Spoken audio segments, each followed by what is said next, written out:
बालक ध्रुव। बालक ध्रुव की कहानी है ये। अयम बालक ध्रुव अस्ति, यह बालक ध्रुव है। अस्य जनके महाराज उत्तानपाद आसीत्, उसके पिता महाराज उत्तानपाद थे।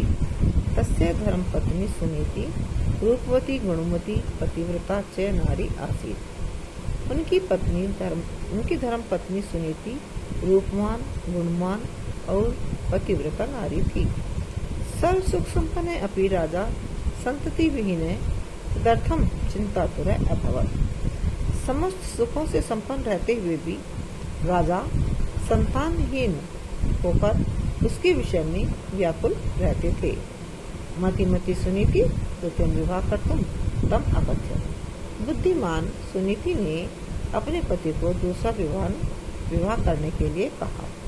तस्या विशेष आग्रह राजा द्वितीय विवाह सुरुच्या से अकरोत्। अपनी पत्नी के विशेष आग्रह से राजा ने दूसरा विवाह सुरुचि के साथ किया। सुरुचि रूपवती परम कुटिल हृदय आसीत्। सुरुचि रूपवान थी लेकिन कुटिल हृदय थी।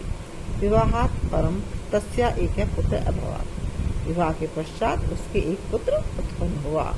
राजा तस्य उत्तमे इति नाम अकरोत्। राजा ने उसका उत्तम यह नाम रखा। कालांतरे सुनीति अपि एकम पुत्रम अजनयत्। कुछ समय के पश्चात सुनीति के भी एक पुत्र उत्पन्न हुआ। यस्य नाम ध्रुव आसीत्, जिसका नाम ध्रुव था। एकदान रपे उत्तमम अंके कृत्वा अलाल्यत्। एक दिन राजा ने उत्तम को अपने गोद में प्यार से लिया।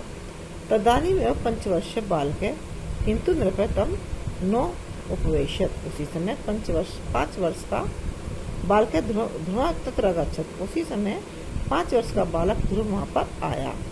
से अपनी नृपस्य अंके उपवेशनाय अवांछत। वह भी राजा की गोद में बैठना चाहता था। किंतु नृपतम नोपवेशत, लेकिन राजा ने उसे अपनी गोद में नहीं बैठाया।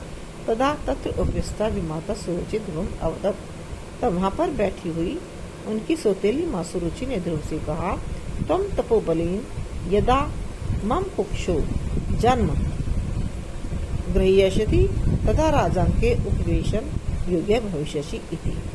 तुम तप के बल से जब मेरी कोख से जन्म लोगे तभी राजा की गोद में बैठने योग्य हो सकोगे। इति इस प्रकार। तया अपमानित ध्रुव, तब उससे अपमानित होकर ध्रुव ने तत्सर्वम स मातरम अकथ्यत। वह सब वृतांत अपनी माता से आकर कहा और पूछा, राज सिंहासनात् अपि उच्च स्थानम किम। राज सिंहासन से भी अधिक ऊंचा स्थान क्या होता है। अहम तदेव प्राप्तुम प्रतिष्यते, मैं उसे प्राप्त करने का प्रयत्न करूंगा।